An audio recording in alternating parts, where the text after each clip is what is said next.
Okay, so let me first introduce myself. My name is Pete Nicely, and I'll be the person guiding you through this course, which is, of course, General Chemistry 2 Lab, which is, of course, the lab companion course to General Chemistry 1. So what I'm going to do today is basically go through the syllabus so that we're all on the same page as to what you should expect from this course. And then I'll talk about some other things with respect to safety in the lab, which would be a part of the syllabus here. And I'll also refer to certain areas in the Canvas system that we'll be utilizing in this course. Okay, so let's proceed with the syllabus. So as you can see here on the very first page, um, some general information about the course, the title, the course number of credit hours. Of course, it's an online course, so therefore there's no specific location excepting in cyberspace. And there's no particular meeting dates, even though I'll say more about how I'm going to conduct this course on a weekly basis. My office location, my office hours, and my telephone extension, and my regular college email address. So all that information is provided. Um, Let me just say that I don't expect to be in my office very often this semester. I'll be at home, so therefore it's very unlikely that you'll be able to reach me by phone. You're more likely to be able to reach me by Skype, which I'll say more about, or by the Canvas email system. All right. Um, so this college email address here, I would recommend that you would not use it, even though it's mine. The problem is that whenever anybody sends emails to me um, or to that particular address, it usually, if it comes from an external source, it usually ends up in my junk folder. So, and I very rarely check that folder out. So therefore, I would recommend that if you want to contact me via email, you do so through the Canvas system. Okay, so in this section of the syllabus, there's a discussion about safety and conduct in the lab. Now, of course, this semester, the lab will not be, or the lab class will not be held in a physical lab, but I think it's important that you still understand the importance of the role of safety in the lab, because of course, some of you might find yourself working in a lab one day, and therefore it's very important that you know about how to conduct yourself in the lab. So I think that's a reason why I'm including this in the syllabus.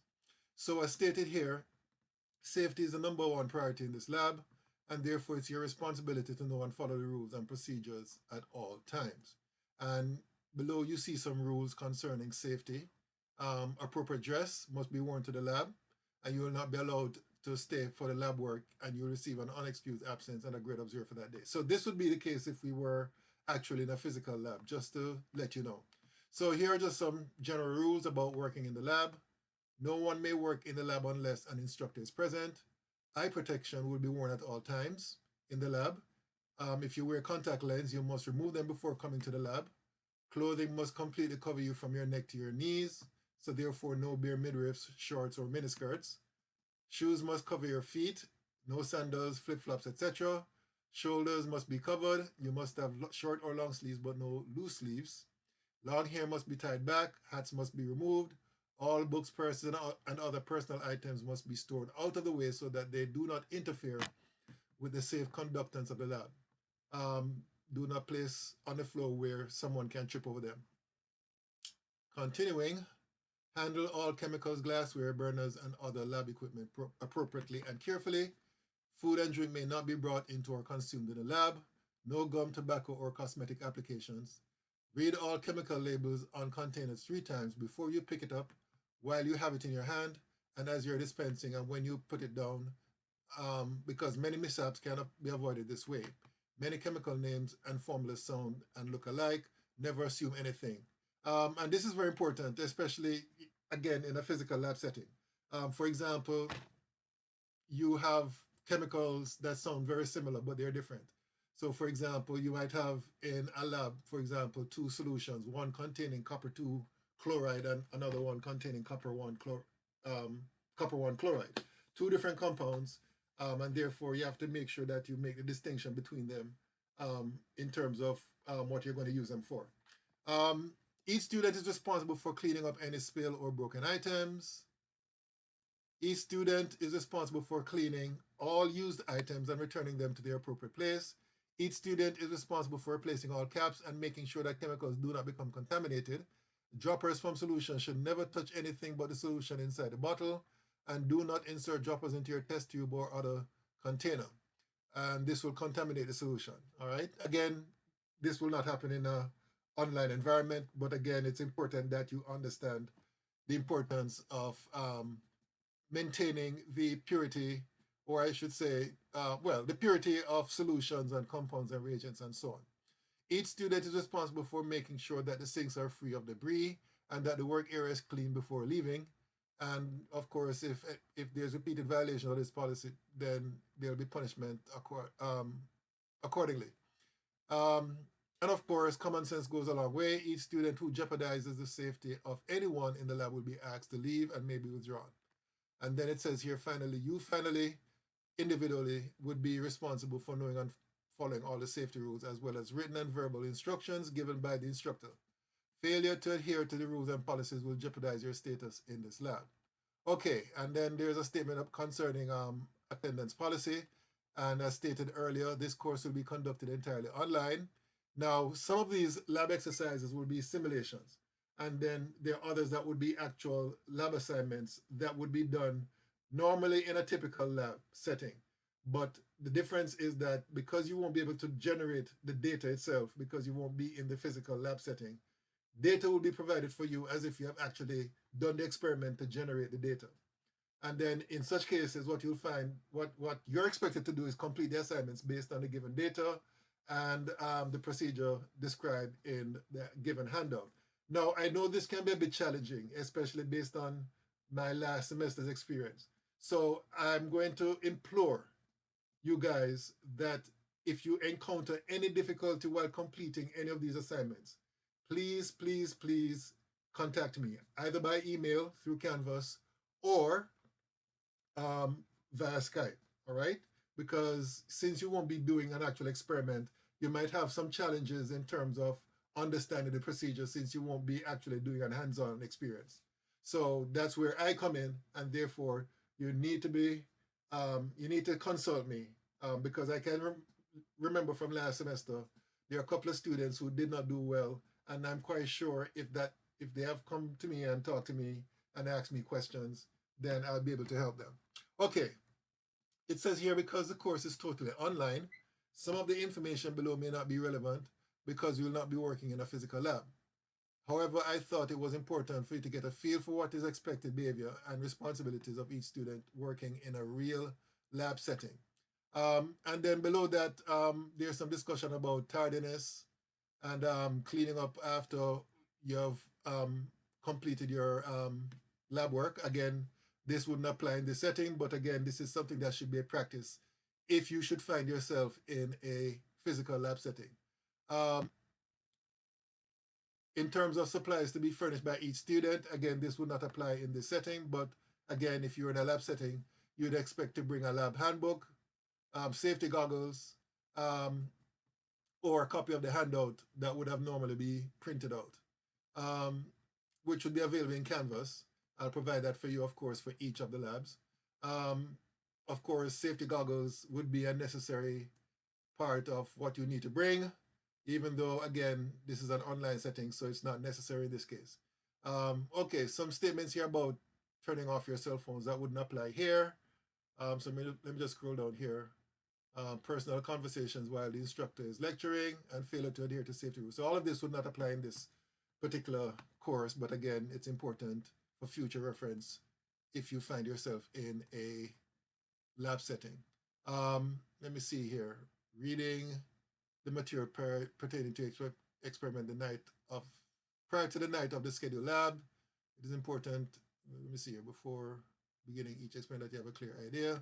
Okay, so what this is basically saying that, you know, in a normal lab setting, if we were having a normal lab class, then you're expected to read up on the lab before coming to the lab in order to be prepared. As far as the lab reports are concerned, it's very important that you complete them legibly, and I would strongly recommend that you use blue or black ink because those tend to um, come out more clearly other than, compared to other types of ink. Make sure that your work is not messy. Make sure your work is organized so that I can read it. And let me see if and make sure that your data and calculations be supported by calculation setups. And if you know me, if you have had me before, you know that I'm very strict when it comes to significant figures and units. All right. So all those things that you have learned in Chem 1 with regards to with regards to significant figures and units will come into play here. All right. Make sure that your reports are turned in on time and they must be submitted via Canvas.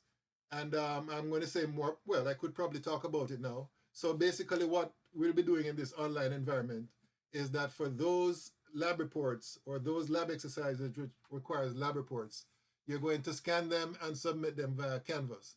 When you submit them via Canvas, they must be submitted as PDF documents. All right. And the reason why is because simply for some reason Canvas does not allow for JPEG files and others to be downloaded quite easily. They take forever to download and print. All right. So I've had no issues with PDF, or I've had very few issues, I should say, with PDF documents. So PDF documents are the way to go in terms of submitting your assignments. Make sure that you submit them on time before or on the deadline that is given for each assignment. I'm going to say more about submission of lab reports later on, especially for the first one. All right, so let me just move on to the letter grade system that is used. And of course, if you have any dispute about a particular grade, please see me about that. Now, here's a statement concerning a situation where you might want to withdraw from the course, which, by the way, I hope you will not withdraw, but I understand that, sometimes circumstances are such that you have no other choice but to withdraw. If you basically withdraw from, if you withdraw from this course, make sure that you fill out the necessary forms. If you simply stop coming to class, then basically what will happen is that you will end up with a grade based on whatever work you'd have accomplished up to that time. And unfortunately, in the past, I've had to assign a grade of F to students because they simply just stopped coming to class and they did not fill out the necessary forms. So please do so. If you have to drop out of the class, make sure that you complete the necessary form and have them signed by the appropriate parties, including yours truly. Below that, you see some important dates. So please make note of these dates. On January 18th would be Martin Luther King birthday. So please make a note of that. And of course, spring break starts March, where is it? April 30. No, I'm sorry. What am I saying? March 15 to March 21. All right. So that's spring break. And then below that, a statement which says that a college reserves the right to evaluate individual cases of non-attendance. Students should be alerted to the fact that 1, withdrawals do not count in the CFGPA, but may not be viewed favorably at the university level or for financial aid. 2, a withdrawal counts as an attempt under the forgiveness/withdrawal policy and the court repeat policy. 3, there are increased costs to take the course on a third attempt. And 4, there may be a reason why a withdrawal request may be denied, and you need to see the college's withdrawal procedures for more information. Privacy rights. You can rest assured that your grades will not be shared with anybody because federal law demands that such information will be kept confidential. All right. In fact, the only persons that I would be allowed to share that kind of information with are persons that you have given me permission to do so, and your parents if you are a minor student. All right, your parents in that case would have every right to have access to your grades. Otherwise, nobody should be given any information concerning your grades or progress in the class, or that kind of information. So you can rest assured that I will keep such information in strict confidence. Academic integrity, cheating and/or plagiarism will not be tolerated and may result in an FF grade for the course. And what that means basically, that FF designation basically means that you failed the course because you have violated the college's um, code of student conduct with regards to um, plagiarism and cheating and so on. All right. Now that grade can be replaced by the grade that you will eventually earn if you attend what is known as an academic integrity seminar. It's a 2-hour seminar and there's a charge for it, which I don't know right now, and your attendance is required. Failure to attend the academic seminar may result in that FF grade remaining permanently on your transcript, and I'm quite sure that is something that you will not want to have on your record. Okay, if you're a student with a disability, you need to contact as soon as possible the Office of Disability Services. And the way this works is that you go there, they determine what kind of accommodation that instructors need to make for you, and then they'll pass on that information to us members um, so that we can make the appropriate accommodations for you in our course. Now, this information, unfortunately, is not updated because Dr. Connelly, I'm sorry, she's not with us anymore. And my understanding is, I found out just this past Monday or Tuesday that the college is actually interviewing people or seeking persons to fill in that position of director of that office. So the only thing I can say is that you can call the number. I'm quite sure there's somebody there among the staff who would be able to help you, and then things can proceed from there. Okay, equal access, equal opportunity. The College of Central Florida does not discriminate against any person on the basis of race, color, ethnicity, religion, gender, age, marital status, national origin, genetic information, or disability status in its programs, activities, and employments. And if you have any further questions concerning non-discrimination policies, you may contact Carol W. Smith. Her contact information is provided. This may not apply directly to our current situation, online situation, but this deals with disruptive behavior in the lab, which can, as you can imagine, it can be a dangerous situation if people decide to engage in horseplay or disruptive behavior. So basically, I would say that this rule would still apply when it comes to the online environment. I've not had any issues since I've been teaching fully online, but I can imagine that people can still be disruptive in an online environment. So just make sure that you behave yourselves. Don't post inappropriate things online, and don't say anything inappropriate online either. All right, because you can be withdrawn from the class if that happens. The CF Student Assistance Program, SAP. This is a program that the college has invested in order to help students who may be having personal problems that could affect their school, work, and home lives. All right, and it's free to all active CF students, and it is a HMO. It is an HMO that is managed by, well, it's an HMO which is called Baycare Life Management, which manages the SAP. And the way this works is that if you have a particular issue where you need immediately help, then there is a toll-free number that is provided here. And if you call from 8:30 to 5 p.m., then the therapist online will be able to assist you immediately. Now, if you are experiencing crisis situations outside of that time frame, and by the way, it's Monday through Friday, 8:30 to 5 p.m. Now, outside of that time frame, if you have a crisis situation, then you can call the same number, and what will happen in that case is that the therapist on duty will be paged and will respond to you immediately. All right. So I would strongly recommend that you take advantage of this, especially given the times that we're going through. We all need help sometime. And at this college, we want to ensure that you are in a position to benefit as much as possible from the education that you may receive. And having personal issues can get in the way of that. And that's the reason why the college has invested in this program. So I would strongly recommend that you take advantage of it. Okay, I think I mentioned the withdrawal situation here. And the last statement here is that if necessary, some components of the syllabus may change. However, what I will do is make sure that I announce a change to you guys and give you enough of a chance to respond to the changes. I'll try to be fair about any changes that I may make. Okay, and that's basically it, excepting this last page. Make sure that you print this page and then sign it and date it, and make sure that you scan it and send it to me. You can email it to me as an attachment, and I'll collect it. All right.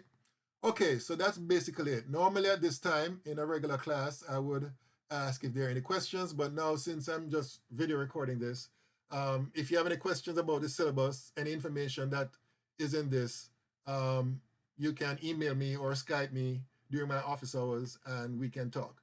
Now, before I leave here, I want to talk about the different parts of Canvas that I'll be using. So let me get to, okay, where is it? Let me get to, okay, so this is the Chem 2 lab section 1, and if you're in section 2, it's basically the same thing, all right?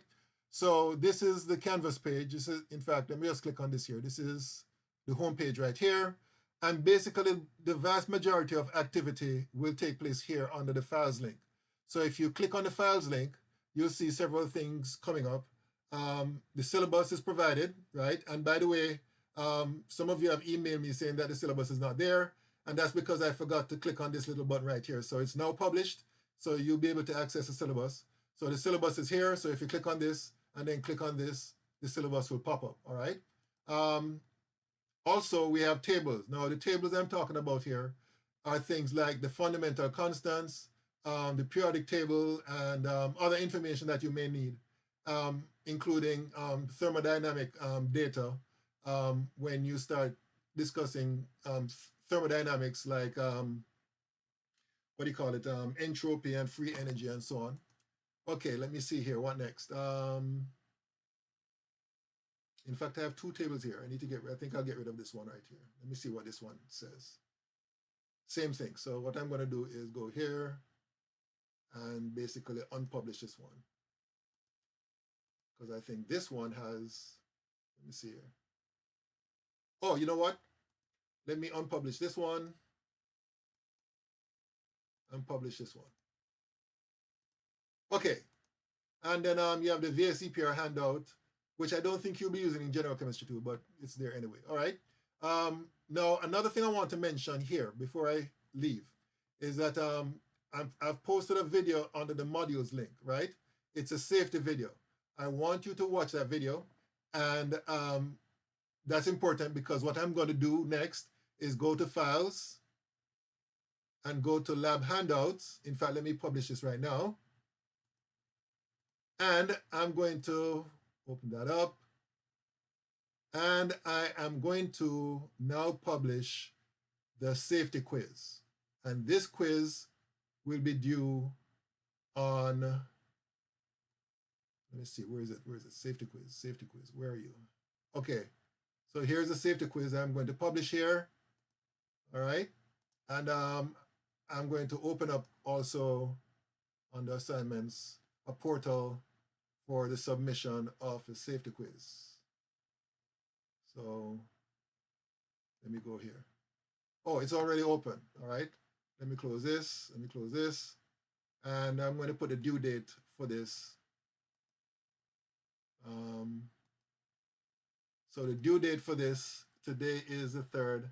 So the due date for this would be, I'm going to make it a 10th. That should be more than enough time for you to complete that quiz. All right, whoops. What did I do? Oh, should be January 2021. Okay, so today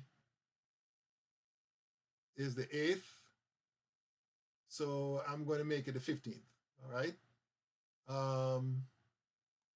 Okay, so the quiz is due on the 15th, and there are two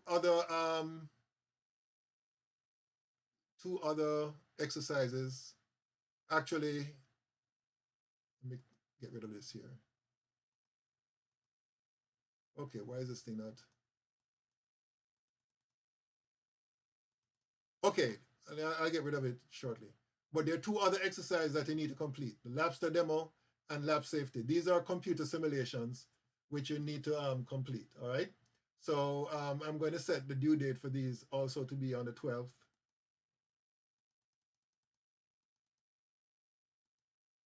I mean the 15th, I'm sorry. And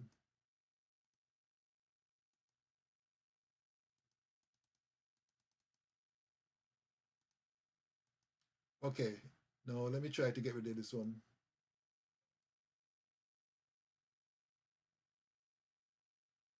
Okay.